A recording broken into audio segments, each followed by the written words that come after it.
ของงบประมาณปี2567กันค่ะระลึกตึกตักนะครับเมื่อวานนี้ท่านนายกเศรษฐาก็มาบอกใช่ไหมว่าอู้ดีใจเหลือเกินเสร็จเร็วกว่าเดิม3 สัปดาห์ค่ะกรรมธิการงบประมาณนะครับมีการพิจารณา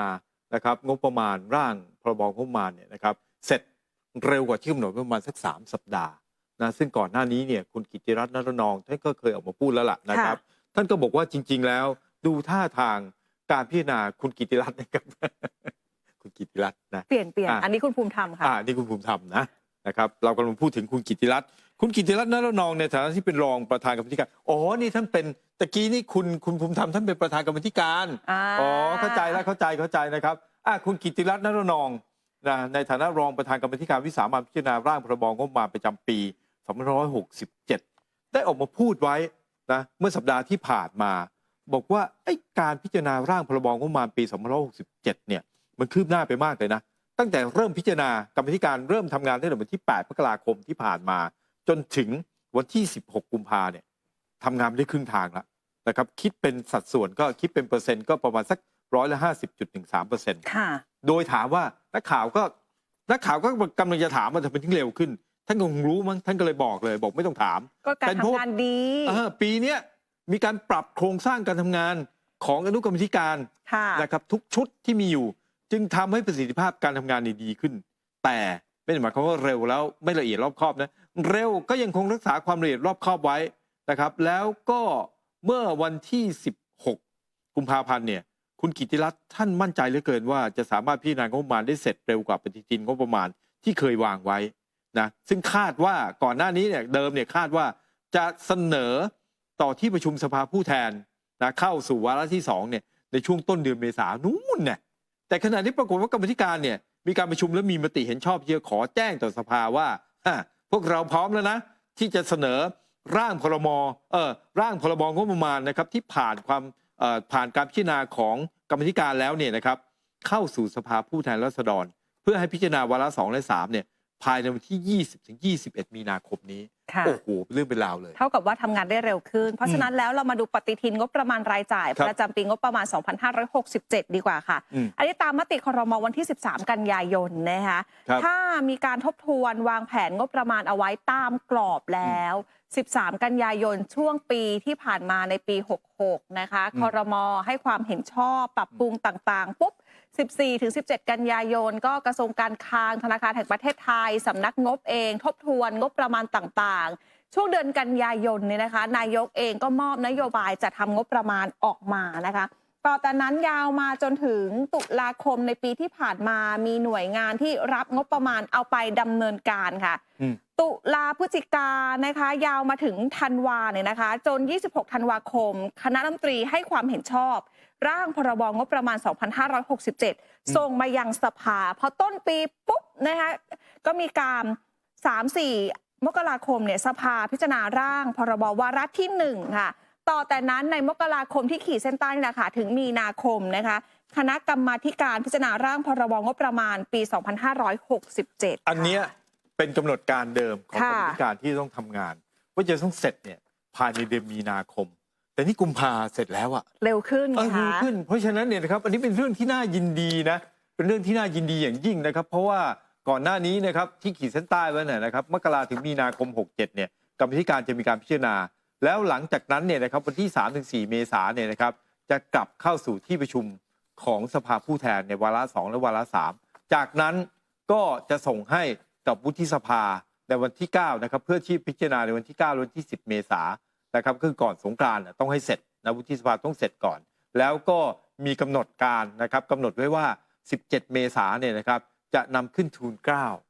นะครับแต่ปรากฏว่าณเวลานี้เนี่ยอันนี้ใช้ไม่ได้แล้วนะแผ่นนี้ก็ถือว่าเร็วขึ้นนะเพราะฉะนั้นก็น่าดีใจน่าดีเนื้อดีใจนะครับกับเรื่องราวของงบประมาณของประเทศไทยครับตอนนี้เพราะว่าถ้าเราไปดูการเบิกจ่ายงบในปี66เนี่ยก็มีการเอามาเบิกจ่ายไปพลางๆก่อนตั้งแต่1 ตุลาคมปี66ถึง9 กุมภาพันธ์ในปี67นะคะเบิกจ่ายไปแล้วอย่างที่ขีดเส้นสีเหลืองนั่นแหละค่ะ64.64 1 ล้านล้านนะก็คือจริงๆแล้วจำนวนเงินที่จัดสรรมาเนี่ยนะครับที่เบิกจ่ายงบปี66ไปก่อนเนี่ยจำนวนเงินจัดสรรไปเนี่ย1.8 ล้านล้านนะครับอันนี้ก็คือ1.8 ล้านล้านนี่ร้อยละร้อยนะก็คือเบิกจ่ายไปแล้วเนี่ยนะครับ1.3 ล้านล้านนะครับ จัดสรรมา 1.8 เบิกไปแล้ว 1.3 ล้าน คิดเป็นเปอร์เซ็นต์ก็ 64.64% นะครับถามว่าจ่ายอะไรบ้างอ่ะก็คือนี่ไงรายจ่ายประจำ 1.1 ล้านหนักมากนะครับแล้วก็รายจ่ายลงทุนนะครับ69,000 ล้านนะครับส่วนเงินที่กันไว้นะครับเงินที่กันไว้จ่ายเนี่ยนะครับของปี66เนี่ยก็คือ 160,000 กว่าล้านเนี่ยตอนนี้นะครับเบิกออกมาแล้ว 70,000 กว่าล้านนะก็อย่างที่บอกว่านะครับไม่ว่างบประมาณปี67จะเสร็จเมื่อไหร่นะครับรัฐบาลก็จำเป็นจะต้องมีเงินมาใช้จ่ายอันนี้ก็เบิกจ่ายมาแล้วนี่ยังไม่รวมในส่วนที่เราเคยนำเสนอไปใช่ไหมนะครับถ้าบอกว่าถ้ารวมโครงการที่ครม.อนุมัติคือเห็นชอบนะอนุมัติไปแต่ว่ามีแต่ตัวเลขนะครับที่ออกไปแล้วเนี่ยนะครับถ้ารวมแลนด์บริดจ์ด้วยเนี่ยนะครับก็คือครม.เนี่ยมีความเห็นชอบให้ความเห็นชอบมีมติเห็นชอบแล้วก็อนุมัติโครงการไปแล้วที่เป็นตัวเลขเนี่ย2 ล้านล้านก็ไปแล้วแต่นี่คือเบิกจ่ายจริงนะล้านเนี่ยนะครับก็ยังมีเป้าหมายการเบิกจ่ายงบอีกนะคะภาพรวมอยู่ที่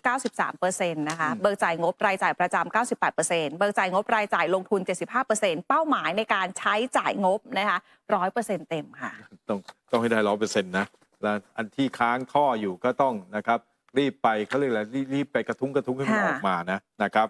อันนี้ก็เป็น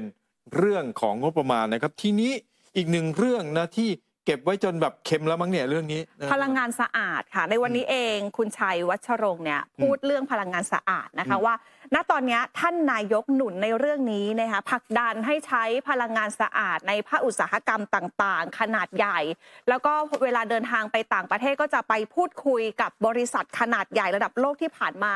ทำให้เข้าใจดีว่าพลังงานสะอาดเนี่ยเป็นปัจจัยสำคัญในการประกอบธุรกิจก็เลยต้องสั่งเร่งยกระดับระบบการจัดการพลังงานให้มีประสิทธิภาพนะคะและเมื่อวานที่ผ่านมาค่ะคุณปราณปรีค่ะรัฐมนตรีว่าการกระทรวงการต่างประเทศก็ได้เดินทางไปเยี่ยมชมโรงงานไฟฟ้าพลังงานแสงอาทิตย์ด้วยนะคะ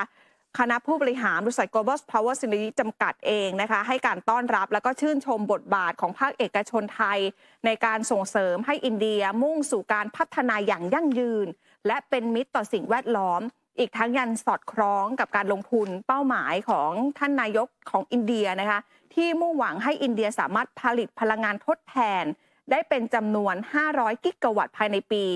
2030 อีกด้วยค่ะนะครับอันนี้ก็เป็นเรื่องของพลังงานแสงอาทิตย์จากโซลาร์เซลล์นะครับแต่ว่าก่อนหน้านี้เนี่ยนายกรัฐมนตรีเศรษฐานะครับก็มีการสั่งการให้ปตท.นะครับเดินทางไปดูโรงงานนะครับไปดูโรงไฟฟ้านิวเคลียร์ที่ฝรั่งเศสเพื่อที่จะเพิ่มทางเลือกพลังงานสะอาดนะครับแต่ว่าอย่างไรก็ตามก็บอกว่ายังไม่ได้หมายความว่าจะนำมาใช้นะไปศึกษาดูก่อนนะครับสำคัญที่สุดก็คือว่าจะต้องศึกษาแบบรอบด้านให้ความสำคัญกับความปลอดภัยของประชาชนเป็นสำคัญนะครับอันนี้ก็เป็นประเด็นเพราะฉะนั้นไปดูกันหน่อยซิว่าทุกวันนี้เนี่ยนะครับแหล่งพลังงานที่ใช้ผลิตไฟฟ้าของโลกแล้วก็ของประเทศไทยเนี่ยเป็นยังไงกันบ้างนะครับซ้ายมือนะครับก็เป็นแหล่งพลังงานนะที่ใช้ผลิตไฟฟ้าของโลกส่วนขวามือเป็นแผนการจัดหาและการใช้ไฟฟ้าในช่วง9 เดือนแรกของปี2566นะผมหาข้อมูลได้อัปทูเดตแค่นี้เองนะครับก็คือว่ากำลังจะบอกว่าเพจนี้กำลังจะบอกว่าไอ้ความต้องการใช้ไฟเนี่ยนะครับความต้องการใช้ไฟฟ้าเนี่ยมันเพิ่มขึ้นทุกปีเพราะฉะนั้นเนี่ยนะครับเราจะทำยังไงกันทีนี้ก็ไปดูกันนะครับว่าไอ้พลังงานนิวเคลียร์เนี่ยทั่วโลกเป็นยังไงบ้างเห็นไหมครับว่ามันเริ่มต้นเนี่ยปี 2497 มันอยู่เพียงแค่5 เมกะวัตต์นะครับแล้วก็ปรากฏว่ามันเพิ่มขึ้นเรื่อยๆนะจนกระทั่งปี 2529 มันเกิดเหตุการณ์เชอร์โนบิลนะแล้วก็ 2554 เกิดเหตุการณ์ฟุกุชิมะไดอิจินะครับพอปี 2561 นะก็ไปรวบรวมว่าเครื่องปฏิกรณ์นิวเคลียร์นะครับเครื่องปฏิกรณ์นิวเคลียร์เนี่ยที่ผลิตไฟฟ้าเนี่ยมีอยู่ทั้งหมดเนี่ยทั่วโลกเนี่ย 437 เครื่องนะครับแล้วก็ลดลงในปี 2565 เนี่ยนะครับเหลือเพียง 411 เครื่องเท่านั้นนะครับอันนี้ก็เป็นพลังงานนิวเคลียร์นะครับสุดท้ายเลยไปดูกัน10 อันดับแรกนะคะ10 อันดับแรกนะครับของประเทศที่ใช้นะครับเครื่องปฏิกรณ์นิวเคลียร์นะครับมาผลิตไฟฟ้าเนี่ยมีสหรัฐอเมริกาฝรั่งเศสจีนรัสเซียญี่ปุ่นเกาหลีใต้อินเดียแคนาดายูเครนแล้วก็สหราชอาณาจักรนะสหรัฐอเมริกาเนี่ยสูงสุดเลย93 เครื่องนะครับแล้วก็ฝรั่งเศสเนี่ยก็คือ56 เครื่องนะครับฝรั่งเศสนี่ก็ใช้เยอะเหมือนกันนะเมื่อเทียบกับสัดส่วนในการผลิตไฟฟ้าของเขาแล้วประเทศไทยจะเป็นยังไงจะใช้ไหมนะครับเขาเรียกอะไรมาตรฐานในการก่อสร้างเนี่ยตามแบบ TOR เนี่ยมันใช่ นะครับแต่ว่าเวลาสร้างออกมาแล้วเนี่ยสมมติปล่องความหนาสัก10 เมตรเนี่ยนะครับอาจจะเหลือสัก5 เมตรอันนี้เรื่องจริงนะดูถนนสิความหนาเท่าไหร่นะครับเวลาไปตรวจมีอยู่แค่นี้วิ่งแป๊บเดียวก็พังแล้วนะครับนี่คือความกริ่งเกรงของคนไทยนะครับแล้วก็คนไทยไม่อยากเห็นโรงไฟฟ้านิวเคลียร์ครับในประเทศไทยกลัวทุจริตคอร์รัปชันครับเดี๋ยวช่วงนี้พักกันก่อนมาร่วมสนับสนุนท็อปนิวส์นำเสนอความจริงได้แล้ววันนี้เพียงกดปุ่ม Super Thanks แล้วเลือกจำนวนเงินตามที่ต้องการได้เลยครับขอบคุณครับ